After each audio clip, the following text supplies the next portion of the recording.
International lab facility. Student-led startups. Great academic exposure. KL, deemed to be university. నిత్యం విలువల గురించి పాఠాలు నేర్పే కడియం శ్రీహరి గారు 75 ఏళ్ల వయసులో పార్టీ మారే ప్రయత్నం. అది ఆపదలో ఉన్న కేసీఆర్ గారికి భరోసా ఇవ్వాల్సినటువంటి కడియం శ్రీహరి గారు వారి స్వార్థ రాజకీయాల కోసం ఇవాళ వాళ్ళ బిడ్డకు పార్లమెంట్ టికెట్ ఇప్పించుకొని తన సిట్టింగ్ ఎమ్మెల్యేగా ఉండి ఉప ముఖ్యమంత్రిగా ఎమ్మెల్సీగా 2 సార్లు వారు ఎంపీగా అనేక అవకాశాలు కేసీఆర్ గారితో తీసుకొని ఇవాళ వారు ద్రోహం చేసే ప్రయత్నం చేయడం అది రాజకీయాలకు మంచి పరిణామం కాదు. వరంగల్ జిల్లా రాజకీయ విలువలను తగ్గించేటువంటి నిర్ణయం కడియం శ్రీహరి గారు చేయడం అనేది అది మంచిది కాదు. బీఆర్ఎస్ పార్టీ ఇవాళ పార్టీ శ్రేణులు గన్పూర్తో పాటు మొత్తం జిల్లా అంతా కూడా ఇవాళ వారి యొక్క వైఖరిని తప్పుపడతా ఉన్నాయి. వారు పార్టీ మారే విధానం ఏదైతుందో రాత్రే వారు తీసుకున్న నిర్ణయం వారి వయసుకు మంచిది కాదు. ముఖ్యంగా కేసీఆర్ గారు మరి వాళ్ళ పార్టీ మరి ఇబ్బందులు ఉన్నటువంటి సందర్భంగా కడియం శ్రీహరి గారు ఇలాంటి నిర్ణయం చేయడం అనేది రాజకీయ విలువలను తగ్గిస్తుంది.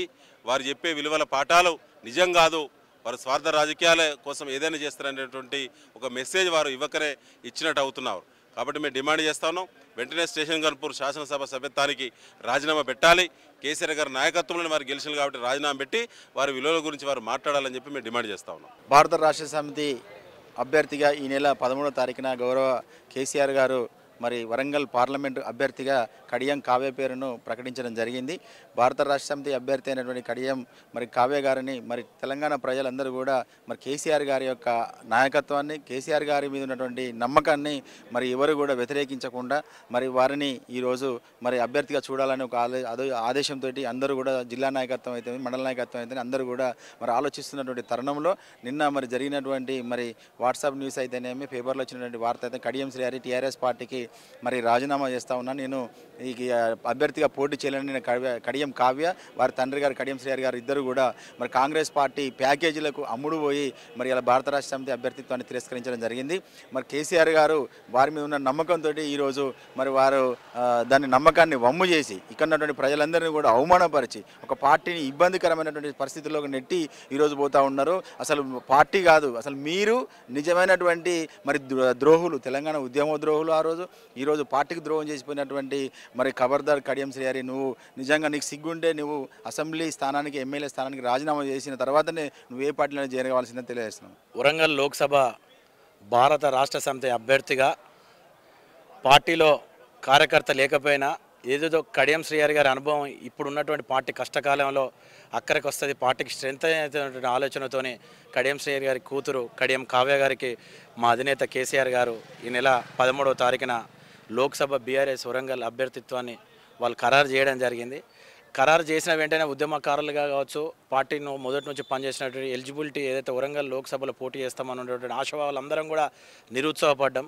కానీ కేసీఆర్ గారు ఏదో ఒక ఈక్వేషన్తో నిర్ణయం తీసుకున్నారు. ఇప్పుడు ఉన్నటువంటి పార్టీ కష్టకాలంలో కడియం శ్రీహరి గారి సేవలతోని వాళ్ళ కూతురుకు ఎంపీ టికెట్ ఇవ్వడం వల్ల ఈ ఉమ్మడి జిల్లాలో పార్టీ బలపడుతుందని చెప్పేసి మేమంతా కూడా ఆశించినాం.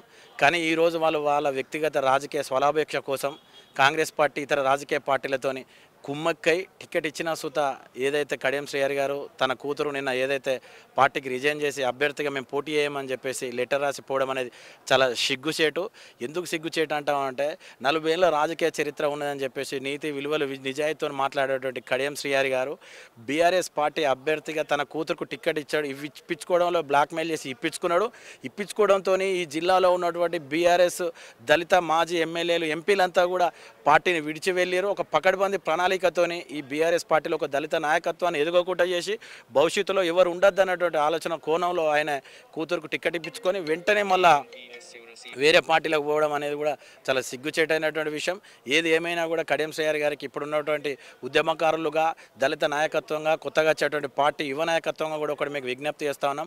నిన్ను చూసి కొత్తగా వచ్చేటువంటి రాజకీయ యువ నాయకత్వంతో కూడా ఏం విలువలు ఏం నీతి నిజాయితీ నేర్చుకుంటారో మాకు అర్థమైతే లేదు. ఏదైతే ఒక 40 సంవత్సరాల కాంచి రాజకీయ అనుభవం ఉన్నటువంటి మీరు మీ స్థాయికి తగున మీరు బీఆర్ఎస్ పార్టీకి చేసినటువంటి అన్యాయాన్ని మీరు ఏదైతే తెలుగుదేశం పార్టీలో తెలంగాణ రాష్ట్రం ఉద్యమం సాగుతున్న సందర్భంలో నీకు రాజకీయ పునర్జన్మనిచ్చింది టీఆర్ఎస్ పార్టీ. వెంటనే 2014 తెలంగాణ వచ్చినాక నేను ఎంపీని చేసిరు, డిప్యూటీ సీఎం చేసిరు, 2 సార్లు ఎమ్మెల్సీని చేసిరు. ఎమ్మెల్సీ ఉండగానే స్టేషన్ గన్పూర్లో డాక్టర్ రాజన్ కాదని నీకు ఎమ్మెల్యే టికెట్ ఇచ్చి గెలిపించుకున్నాడు. ఇదాను ఈరోజు టీఆర్ఎస్ పార్టీకి తల్లి పాలు దాగి తల్లి రొమ్ములు గుద్దినటువంటి కథ నీకు వర్తిస్తుందని చెప్పేసి కూడా చాలా సిగ్గుచేటుకు ఒక దళిత జాతి బిడ్డలుగా మేము ఈరోజు గర్వపడతా ఉన్నాం. ఈరోజు దళిత జాతి పేరుతోని రిజర్వేషన్లు అనుభవించి ఉన్నత పదవులు పొందినటువంటి నువ్వు దళిత జాతికి ఉమ్మడి వరంగల్ జిల్లాలో ఏం ఒరగబెట్టింది లేదు. దళిత జాతికే కాకుండా ప్రజలకు కూడా నువ్వు చేసింది ఏం లేదు. ఏది ఏమైనా కూడా కడియం శ్రీహరి గారు నీకు ఏదైతే నేను మాటలు విలువలు నీతి నిజాయితీ అని మాట్లాడతావు కదా, నీ విలువలకు కట్టుబడి తక్షణమే 24 గంటల్లోగా మా బీఆర్ఎస్ పార్టీ బీఫామ్ మీద స్టేషన్ గన్పూర్ ఎమ్మెల్యే గెలిచినటువంటి నువ్వు వేరే రాజకీయ పార్టీలకు వెళ్లే ముందు ఆ శాసనసభ్యత్వానికి రాజీనామా చేయి. రేపు భవిష్యత్తులో ఏ పార్టీలో ఉన్నా కూడా ఉద్యమకారులుగా దళిత బిడ్డలుగా బీఆర్ఎస్ పార్టీ సైనికులుగా ఖచ్చితంగా నేను రాజకీయంగా అంతం చేయడానికే పనిచేస్తామని చెప్పేసి కూడా ఈ సందర్భంగా తెలియజేస్తా ఉన్నాను. ప్రస్తుతం వరంగల్ రాజకీయాలని మీరు చూస్తున్నారు. నిన్న బీఆర్ఎస్ అభ్యర్థి కావ్య గారు పోటీకి ఉండలేనని పోతూ బీఆర్ఎస్పై చేసిన విమర్శలన్నింటినీ మేము ఖండిస్తున్నాం. ఆశ కొద్ది మీరు కడియం శ్రీహరి గారు మీరు కాంగ్రెస్తో ఒప్పందం చేసుకొని వెళ్తున్నారు. మీరు సిన్సియారిటీకి మారుపేరు అనుకున్నాం, కానీ ఇవాళ బీఆర్ఎస్ను వదిలి వెళ్ళటం గత 10 ఏళ్లలో మన కడియం శ్రీహరి గారు అనుభవించిన పదవులు ఈ ఉమ్మడి జిల్లాలో ఏ రాజకీయ పార్టీలలో ఎవరు అనుభవించలేదు.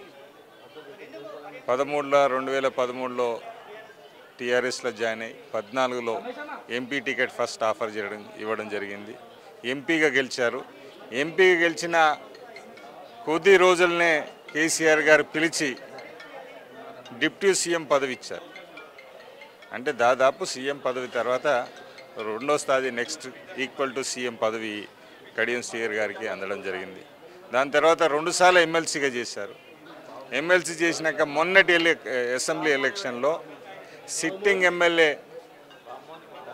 రాజయ్య గారిని ఒప్పించి మెప్పించి మళ్ళీ కడియం శ్రీహరి గారికి టికెట్ ఇవ్వడం జరిగింది. ఎమ్మెల్యేగా బీఆర్ఎస్ పార్టీ గుర్తుపై గెలిచి, అదే కాకుండా తన కూతురికి ఎంపీ టికెట్ అడిగితే అందరినీ మళ్ళీ పోటీ ఎంతున్నా కానీ మళ్ళీ మీరు అడిగిన మీ మీద నమ్మకంతో ఇవాళ మీకు ఎంపీ టికెట్ మీ కూతురికి ఎంపీ టికెట్ ఇస్తే ఈరోజు మీరు పార్టీకి మిమ్మల్ని మీరు విమర్శించుకోవాలి. ఎంత లబ్ధి పొందినారు, ఎంత గౌరవం పొందినారు, ఇవాళ విమర్శించి బయటికి వెళ్తున్నారు. అది మీకు తగునా? మీరు ఏ పార్టీలో పోయినా మిమ్మల్ని నమ్ముతారా? మీరు ఇప్పుడు కాంగ్రెస్కి వెళ్తున్నారు. కాంగ్రెస్ శ్రేణులందరూ జాగ్రత్త సుమా, ఏదైతే బీఆర్ఎస్లో జరిగిందే మీ పార్టీలో కూడా జరుగుతుంది. అవకాశాన్ని గురించి వస్తున్నారు తప్ప కాంగ్రెస్ మీద పార్టీ మీద ప్రేమతోనో మీరు ఇబ్బందులు ఉన్నారనో రావట్లేదు. ఇవాళ తెలంగాణ రాష్ట్రంలో గవర్నమెంట్ కాంగ్రెస్ ఉన్నది అని చెప్పేసి మీ దగ్గర రావడం జరుగుతుంది. మీరు జాగ్రత్త. కానీ ఏది ఏమైనా కానీ ఇక్కడ ఎంపీ సీటు బీఆర్ఎస్ జెండా ఎగరేస్తుంది. ప్రజలందరూ చూస్తున్నారు. మీరేంటో, మీ నిజాయితీ ఏంటో ప్రజలకు తెలుసు. అది ప్రజలు గమనిస్తున్నారు. కాబట్టి రాబోయే ఎంపీ ఎలక్షన్లో బీఆర్ఎస్ మంచి అభ్యర్థిని కేసీఆర్ గారు పెడతారు. బ్రహ్మాండమైన శ్రేణుల్లో కసి వచ్చింది, ఉద్యమకారుల్లో కసి వచ్చింది. మీలాంటి నాయకులు నమ్ముకొని ఇవాళ పార్టీ నష్టపోయింది. కేసీఆర్ ఎంతో నమ్మకంతో మీకు ఇచ్చిన తర్వాత మీరు కేసీఆర్కే కాదు ప్రజలకు కూడా జవాబు చెప్పాలి. ఏదో ఆరోపణలు చేస్తే మాత్రం వీటినన్నింటినీ ఖండించి ఓట్ల రూపంగా మిమ్మల్ని తిప్పి కొడతామని తెలియజేస్తున్నాం. మరిన్ని వీడియోస్ కోసం ఛానల్ ని సబ్స్క్రైబ్ చేయండి. లేటెస్ట్ అప్డేట్స్ కోసం వాట్సాప్ ఛానల్ ని ఫాలో చేయండి. అండ్ లింక్ డిస్క్రిప్షన్ లో ఉంది.